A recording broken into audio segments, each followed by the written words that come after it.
Hi, my name is David Kim. I'm a game designer on the StarCraft 2 development team. Hi, I'm Kaeo Milker. I'm a senior game producer on StarCraft 2 Heart of the Swarm. Okay, so since MLG, we've changed a lot of the Heart of the Swarm game, and some of the tweaks that we made are the mothership core. We had a problem internally of it being a new unit. We put so much effort into it. It has a full spell kit. It's a full caster, but it doesn't feel like a new unit because it's just attached to the Nexus in this current build, right? So we changed it so that it moves at a very slow speed. So there, in doing this change, there are obviously some stuff that we have to watch out for. So for example, if air-to-air distance is a little too close between you and your opponent, the mothership core can actually be used easily as an offensive unit. So there are some stuff that we are watching carefully, but at the same time, we do want it feeling like a unit.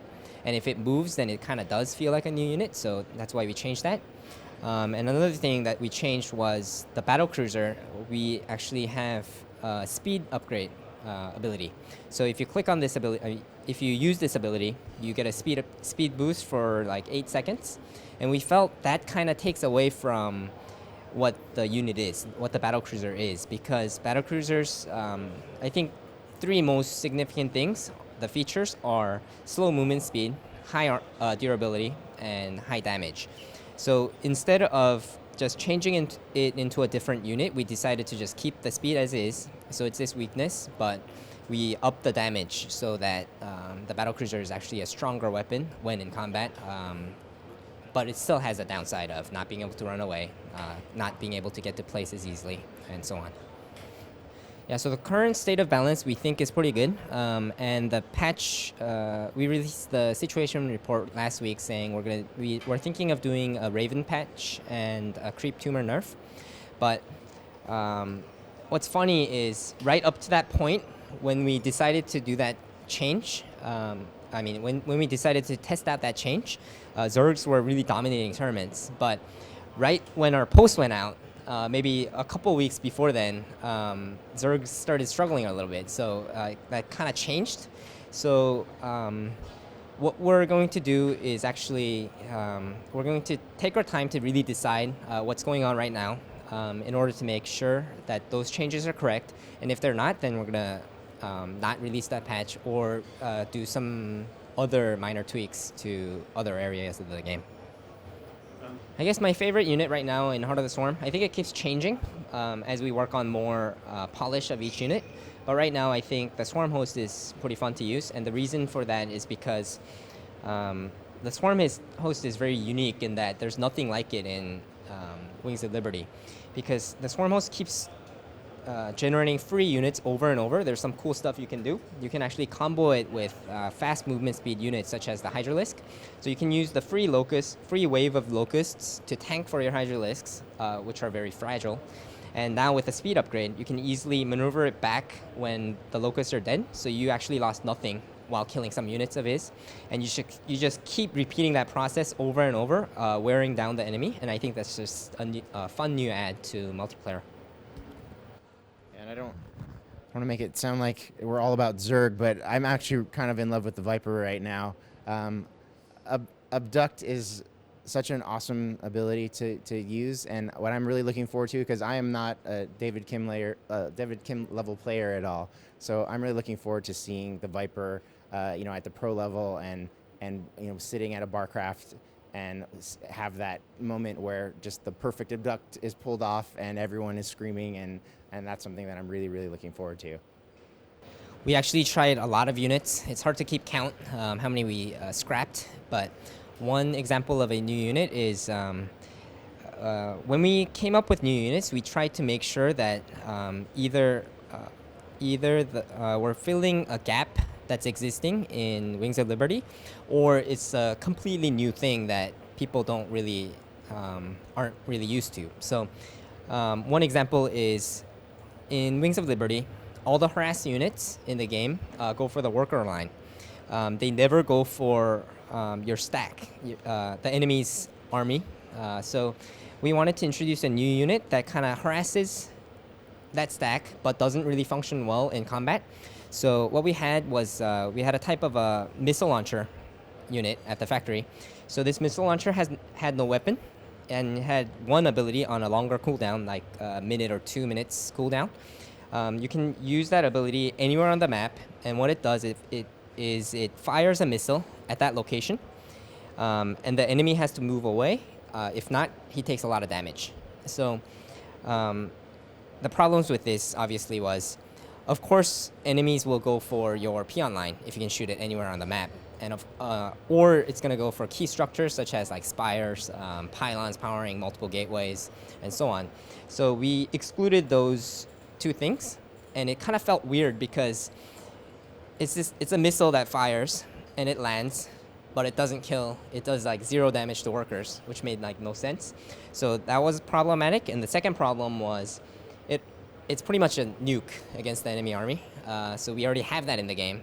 But when we were first thinking of the concept of the unit, because it's like a missile launcher that shoots a missile, it didn't really relate to the Ghost, but mechanically it kind of did. So those are the reasons why it got cut. So we just have a bunch of units that we just try, and that sound kind of cool on paper, but not really. So I think it's really important for us to really test the units that we have in-game. And all the units in Gamescom here today are actually pretty good, feeling pretty good for the beta. But of course, if there are problems with those units, then we will take measures to either cut, improve, fine-tune those units during the beta. Yeah, when we create a new unit, its process is usually people on the team, or more specifically on the multiplayer design team. We just usually come up with an idea, and for example, if I have a new idea, I would bring it up with our team, and someone would say, "Oh, that sucks because of this." But maybe what if we did something else instead, right? So we kind of brainstorm together and kind of polish even from the brainstorming stages. So even if one idea came from some person, it kind of gets molded among everyone because everyone kind of contributes a little bit, and then the final unit that we actually put into the game is a lot different than the initial idea, right? So it's just a process of polishing the idea, and then we put it in, and then we kind of polish it by playing also. And if it passes through all those stages, then you see the unit like you do here at Gamescom. Yeah, we definitely spent a lot of time in Wings of Liberty trying to provide a lot of player options there. Everything from the tech purchases that we had and mercenaries that you could purchase. And when we went into Heart of the Swarm, we really wanted to carry some of those ideas forward, but put a new kind of cool Zerg spin on them. So we first of all, we have Kerrigan is playable on almost all of the 20 missions in Heart of the Swarm. So she is leveling up as you play through the thing and through the campaign, and she's gaining new abilities that you can kind of pick and choose as you're playing through the campaign. So you get a lot of variety there on her. But on the army side, we actually let you individually kind of upgrade and modify each unit in the Zerg swarm. So you've got everything from the Zergling through the Ultralisk in your evolution chamber, and you're able to select them individually. And as you unlock certain abilities, you can get individual upgrades, and then ultimately there's actually a unit split that you can choose from for each unit as well.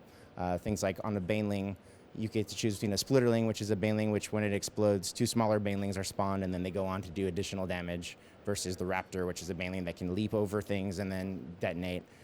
So each unit, you get to make these kind of choices. So cool upgrades and then a really cool split, and they actually visually change as well as getting really neat, unique new features. And of course, this is all crazy stuff we could never do in multiplayer, but we get to go to town in the campaign and really provide a lot of interesting gameplay like that. Sure, so do we know what's going to happen in Legacy of the Void? Yeah, when we sat down and began working on StarCraft 2, we definitely knew kind of the overarching story that we wanted to tell. And so, the general outline of where that's going is definitely established, but as we get to each chapter in the trilogy, we're able to kind of decide how we want to flesh out kind of the in-between of those major plot points. So a lot of that, for Legacy of the Void, obviously we're completely focused on Heart of the Swarm right now. We're in the final development stages right now, polishing it up, adding all of our final Blizzard touches to it, putting Easter eggs right now in actually. And while we're doing that stuff, we're able to kind of, through the missions, decide what kind of extra stuff we want to add on to that core story that we're trying to tell. So patch 1.5 is actually our largest patch we've ever done, and it actually was really a kind of a snapshot of Swarm development. We were really trying to get a lot of features that we were adding for Swarm, get them in earlier, namely our arcade we wanted to get out as early as we could so that map makers could have really cool tools to help them publicize their maps. We added the open games list that people really had wanted for a long time, let people rate maps and sort them by things like top played and highest rated and things like that. And so a lot of the UI features that you see in patch 1.5 are kind of the gateway to what we're going to do for Swarm. So I think, some people just from the nature of change initially were just kind of taken aback by that, wow, something's changed. But, this is all kind of part of what we're trying to accomplish on the way to Swarm. So there's a lot more features that we're going to build on top of those UI changes. I mean, you're describing some changes to the way parties would join groups and go into 4v4. I think some of that is some inadvertent stuff that we definitely immediately are listening to feedback on. We actually were in beta on patch 1.5 for about 3 months. So there's a lot of things there we were trying to sort out because it was a lot of changes. But we're actively continuing. Right now we've patched twice again since 1.5 went live, and we'll continue doing so if we find some of those things that either aren't really feeling that great or that we could improve upon. The carrier is actually removed right now, and there's two main reasons. One is the carrier is a unit that's not used very frequently in Wings of Liberty.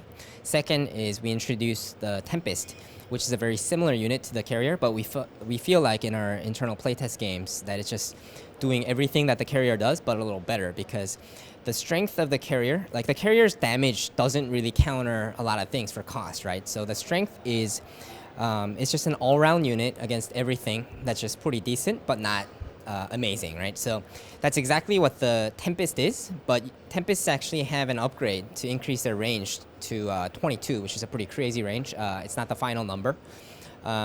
So we have this new unit that's sort of like the carrier, but better. So that's the main reason why we decided to remove the carrier. But at the same time, we are seeing carriers, especially in Protoss versus Zerg matchups in the late game these days. So it's not a final decision. We're going to go into beta without the carrier is the current decision, but that doesn't mean the carrier's gone forever. And we're still discussing ways to kind of either improve it or put it back into the game, or there are just a lot of possibilities, but we're just kind of discussing internally what the best move is here.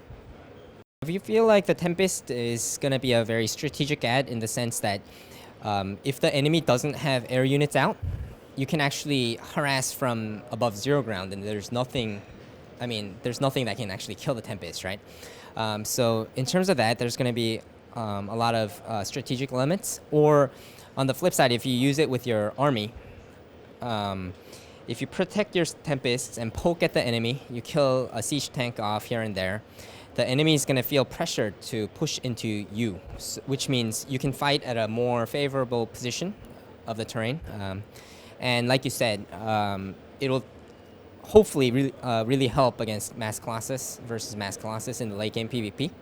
And I think the other big problem in PvP is in the early game, there's so many all-ins that you can do. So in the last GSL, we saw Seed versus MC, the whole set of best of 7 finishing in like 30 minutes or something crazy. We're hoping that the Mothership Core actually solves that issue.